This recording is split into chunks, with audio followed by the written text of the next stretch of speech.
I came from Georgia to California, and I was just an adventure. I wanted to see what it was like.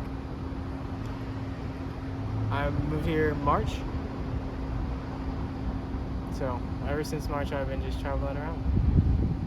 It's fun and also kind of exhausting at times. I met a lot of different kinds of people. I met a lot of different environments. Been in a lot of different environments and everything. It's been interesting.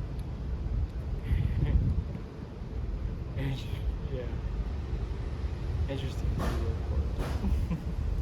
Well, I've met some people who I've been homeless for a long time.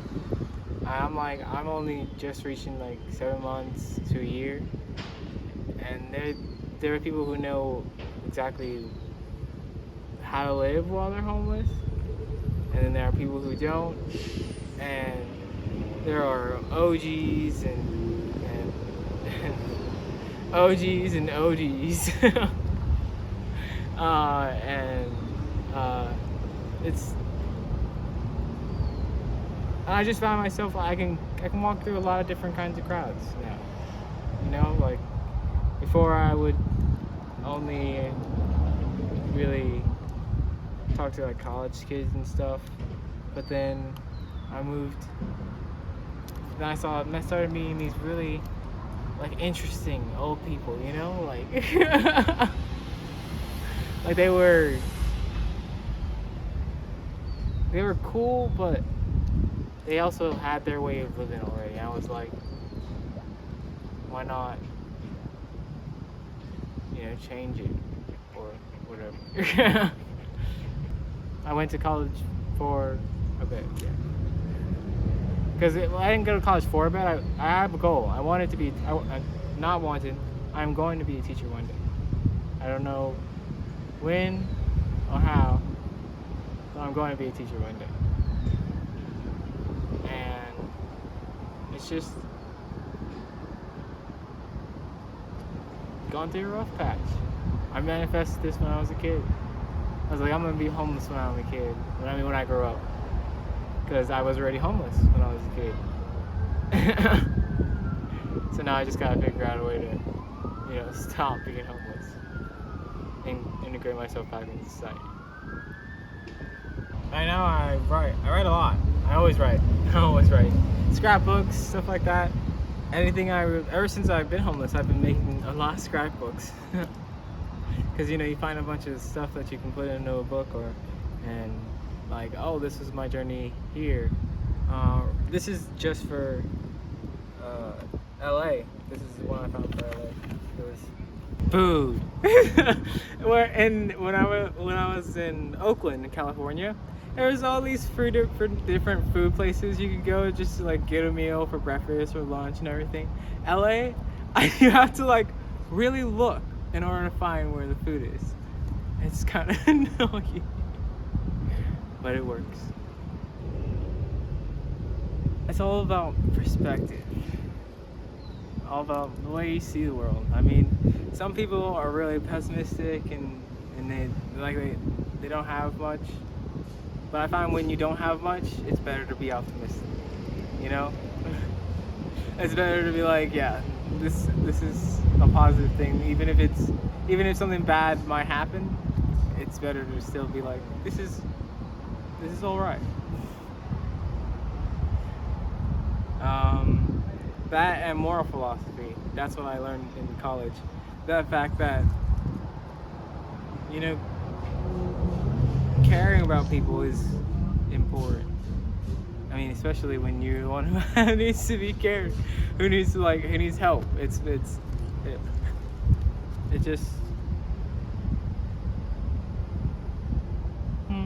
it's like a need for human understanding. That's what I learned. That's what I'm learning. Human understanding, because sometimes you don't always feel like one when you're sitting in a group of people And like like especially in LA, you're walking around and you're like, well, I'm homeless, I haven't showered in a while, and you guys all look amazing, so I kind of don't feel human right now. But it's alright. I'll figure it out. Service animals are important. There's a lot of times when things are going wrong and bad and everything, but as long as the dog is okay, you know that everything's okay. Especially if you're homeless, it's like you can walk into the strangest of situations and it's like, as long as me and the dog walk out of it all right, everything's fine.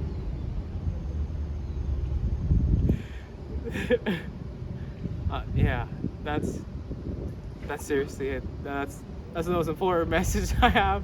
That, and keep doing something you love. For me, it's writing and scrapbooking and stuff. But even if you're homeless, keep doing something that you like, that you love to do, like guitar or any kind of instrument or whatever. I write fiction,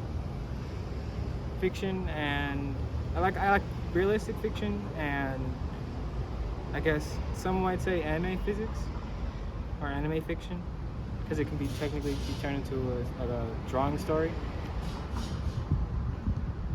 And and I like history. But it depends on the specific aspects of history, because I don't like political history, but I like religious history. And the two of them aren't normally supposed to coincide. I just actually misplaced my short story book. They had some murder mysteries in them, so whoever finds that is gonna have a good one. But yeah, right now I actually started writing like magic murder mysteries, short stories, stuff like that. Novels without really any electronic or anything. It's hard to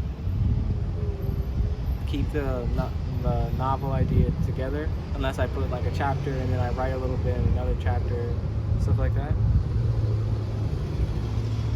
But yeah, I think right now, let's see, what?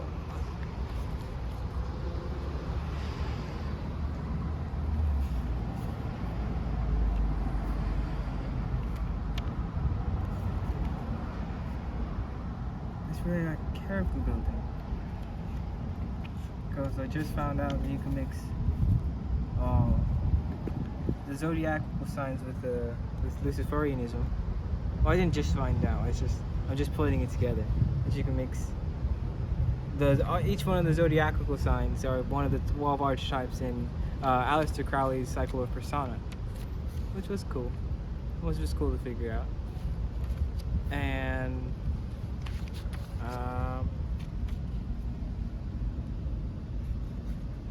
yeah, I don't really have any fiction written right here right now. This is just a journal. With her, she's a strong dog, and we've gone through we've been through some crazy shit. We have literally walked through some crazy shit. Like, oh man. Like, you're walk through a park and you're like, I'm the only white person here, but my dog let me here.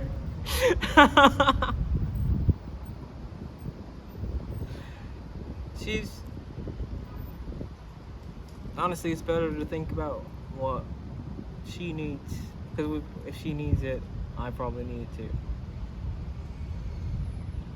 That's, the sociopath part. It's like, if you need it, I probably need it too. But she is a great companion, like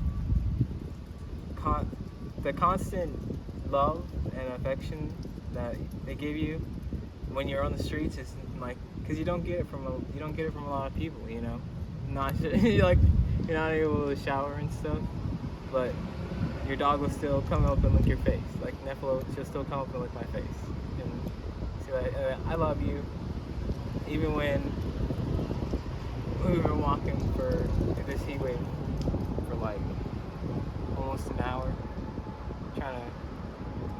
trying to share water, cause I misplaced your water bowl again.